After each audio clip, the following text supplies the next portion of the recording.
साईं अॼोको असांजो मुतालबो सभ खां पहिरें इहा आहे त अॼु सॼी काइनात में ऐं ख़ुशूसी तौर ते सॼी सिंध में असांजे हिंदू भाइरनि जी ईद जो ॾियारो आहे, ईद जो समो आहे।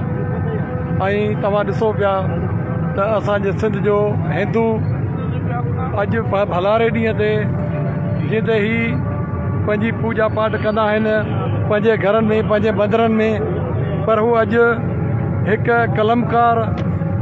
हिकु मज़लूमनि जी ॻाल्हि कंदड़, हारियुनि जी, बोरियतनि जी, बेज़बाननि जी ॻाल्हि कंदड़ कोस्तान वासी गंगू मल जे मथां जेको कातलाना हमिलो थियो आहे उन जे लाइ ही सॼी सिंध सराबा एहतजाज पंहिंजे दीवान भाइरनि सां गॾु बीठी आहे। पाकिस्तान पीपल्स पार्टी शहीद भुट्टो हिन ज़ुल्म जे ख़िलाफ़ु, हिन ॾाढ ऐं ॾहकाव जे ख़िलाफ़ु बाज़ाब्ता तौर ते गंगू मल ऐं हिन अक़िलती बिरादरी सां पंहिंजे हिंदू भाइरनि सां कुल्हो कुल्हे में मिलाए बीठल आहे। असांखे फ़ख़्रु आहे त असां पंहिंजे सिंध जे हिंदू भाइरनि लाइ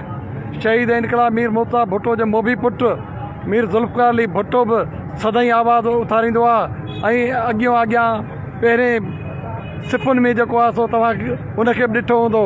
पाकिस्तान पीपल्स पार्टी शहीद भुट्टो सिंध ख़ुशूसी तौर ते पंहिंजे सिंध जे हिन दीवान भाइरनि सां कुल्हो कुल्हे में मिलाए बीठी आहे। असां घुर था कयूं त जेकॾहिं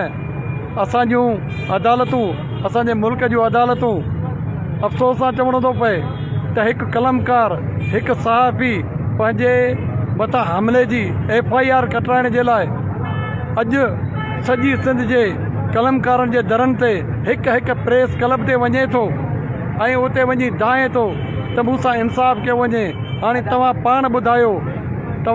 ॿुधायो त छा असांजो हिंदू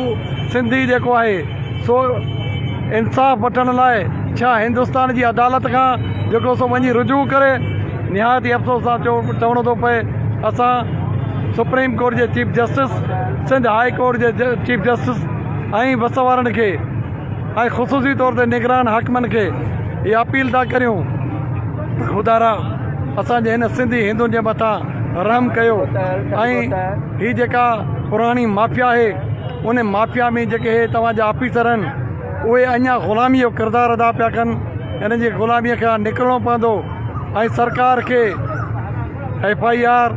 हर मुसलमान जो, हर पाकिस्तानी शहरी जो राइट आहे, उनजो हक़ आहे, उहो जीअं चाहे उहा पंहिंजी FIR कटाए सघे थो। पाकिस्तान पीपल्स पार्टी शहीद भुट्टो घुर करे थी त गंगू मल जे मथां थियल हमिलो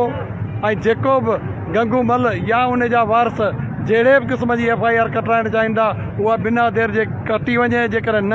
त असां पंहिंजे हिंदू भाइरनि सां पाकिस्तान पीपल्स पार्टी शहीद भुट्टो कुल्हो कुल्हे में मिलाए हर जाइ ते, हर जदोजहद में, हर एहतजाज में साथ निभायो आहे ऐं साथ निभाईंदी रहंदी।